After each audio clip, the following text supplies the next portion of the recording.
जय हिंद दोस्तों, मैं निधिबेन चौहान। आज हम करेंगे क्लास 8 का 3.3 का क्वेश्चन 2 का थर्ड पार्ट। ये देखिए, इसमें ये आकृति दी गई है। ये एक समांतर बाजू चतुष्कोण है। इसमें ये एक त्रिभुज दिया गया है, ठीक है, जिसमें हमें y और x निकालना है और c पे हमें 30 डिग्री दिया गया है, ठीक है। तो देखिए, x पे हमें एक समकोण मिला है, ठीक है। समकोण का मतलब है 90 डिग्री का कोण। तो ये हो गया 90 और ये हो गया 30। अब y देखते हैं कितने का होता है। देखिए, शुरू करते हैं। ABCD एक समांतर बाजू चतुष्कोण है। कोण AMD समकोण है। मैंने आपको भी बताया कि AMD एक समकोण है, ठीक है। AMD एक समकोण है। तो BMC बराबर 90 डिग्री यानी कि x जो मैंने आपको बताया था। त्रिभुज BMC में तीनों कोणों का योग 180 डिग्री होता है। तो ये हो गया 90, ये हो गया 30, ठीक है ना। तीनों कोणों का योग 180 डिग्री होता है। तो अब हम क्या करेंगे, y प्लस 90 प्लस 30 हो जाएगा 180 डिग्री। तो 90 और 30 120। अब 120 को हम उस तरफ लेके जाएंगे तो हो जाएगा माइनस 120। 180 में से 120 को हम करेंगे माइनस तो हो जाएगा 60 डिग्री। यानी कि जो हमारा y आया वो आया 60 डिग्री। ये 90 और ये 30। इस तरह से हमारे BMC के तीनों कोण आ गए हैं। अब बात करते हैं D की, जो Z है, ठीक है। तो जब इस तरह का समांतर बाजू चतुष्कोण होता है तो देखिए, दोनों एक दूसरे के अपोजिट हैं, है ना। इन्हें बोलते हैं युग्म कोण। क्या बोलते हैं इन्हें? युग्म कोण। देखिए, ये एक समांतर बाजू चतुष्कोण है और इसमें जो हमारी छेदिका है, इसके जो दोनों तरफ कोण बना है वो एक दूसरे के युग्म कोण होते हैं, जो कि बराबर होते हैं। यानी कि जितने का y है उतने का ही z होगा, क्योंकि ये एक युग्म कोण है। तो देखिए, y कितना आया था हमारा? y आया था z। तो क्योंकि युग्म कोण है इसीलिए y बराबर z हो जाएगा 60। युग्म कोण होने की वजह से y बराबर z हो जाएगा 60। तो x बराबर 90, y बराबर 60 और z बराबर 60। चलते हैं चौथे पार्ट की तरफ। ये देखिए, ये है चौथा पार्ट दूसरे क्वेश्चन का। अब इसमें समांतर बाजू चतुष्कोण दिया गया है, जिसमें हमें B पे दिया गया है 80। हमें निकालना है x, y और यहाँ पे z, ठीक है।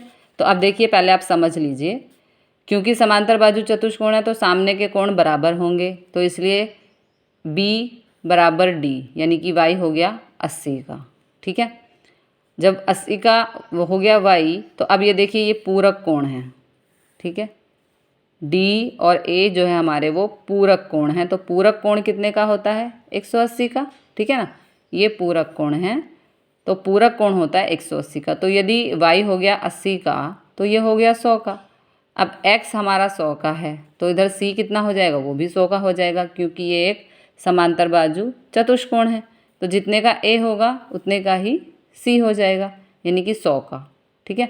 अब यहाँ पर ये एक रेखीय जोड़ है, ओके, रेखीय जोड़। तो z plus DCB, okay, z plus कोण DCB हो जाएगा 180 का, क्योंकि यहाँ पर ये एक रेखीय जोड़ है। ये इस रेखा पे बने हुए दो कोण हैं और इन दोनों का जोड़ होना चाहिए 180, क्योंकि ये जो है एक रेखीय जोड़ है। तो 100 प्लस 80 कितना हो गया? 180, है ना। अब इसे हम सॉल्व कर लेते हैं। ये देखिए, इसे हम सॉल्व करेंगे तो कोण A प्लस कोण D इज इक्वल टू 180। देखिए, कोण A प्लस कोण D इज इक्वल टू 180 और D is equal to B, क्योंकि सामने के कोण हैं। D is equal to B, सामने के कोण हैं, इसलिए ये 80 का तो ये भी 80 का। कोण D प्लस A हो जाएगा 180, क्योंकि पूरक कोण है, ठीक है। तो ये देखिए, यहाँ पे हम इसको सॉल्व कर लेते हैं। x प्लस y हो जाएगा 180, क्योंकि कोण A प्लस कोण D 180 पूरक कोण, ठीक है। तो y कितना है? 80, तो ये उधर चला जाएगा। तो यहाँ प्लस का है तो यहाँ आके माइनस हो जाएगा, ठीक है। तो x आ गया हमारा 100। ये देखिए, x आ गया हमारा 100। अब क्योंकि ये 100 है तो सामने वाला C भी 100 होना चाहिए, यानी कि कोण DCB होना चाहिए 100, क्योंकि सामने के कोण हैं, ये एक समांतर बाजू चतुष्कोण है। ठीक है, तो ये जब 100 का हो जाएगा C, तो यहाँ पे रेखीय जोड़ बन रहा है हमारा। ठीक है, रेखीय जोड़ कितने का होता है? 180 डिग्री का। तो यदि ये 100 का है तो Z हो जाएगा 80 का, क्योंकि इन दोनों का जोड़ होना चाहिए 180। ये एक रेखीय जोड़ है। ठीक है, तो यहाँ हम इसे सॉल्व करते हैं। x = आ गया 100, कोण A बराबर कोण BCD, क्योंकि सामने के कोण हैं तो BCD हो गया 100। ठीक है, अब BCD हो गया 100 तो Z प्लस BCD, ये देखिए Z प्लस BCD रेखीय जोड़ है। Z प्लस BCD रेखीय जोड़ है। ठीक है, तो वो हो जाएगा 180 डिग्री का। तो Z को यहाँ लिख देंगे, BCD हमारा आया है 100, है ना। BCD कहाँ था? ये देखिए BCD आया है 100, क्योंकि यहाँ पे X 100 आया था और ये इसके सामने है तो ये 100 हो गया, है ना।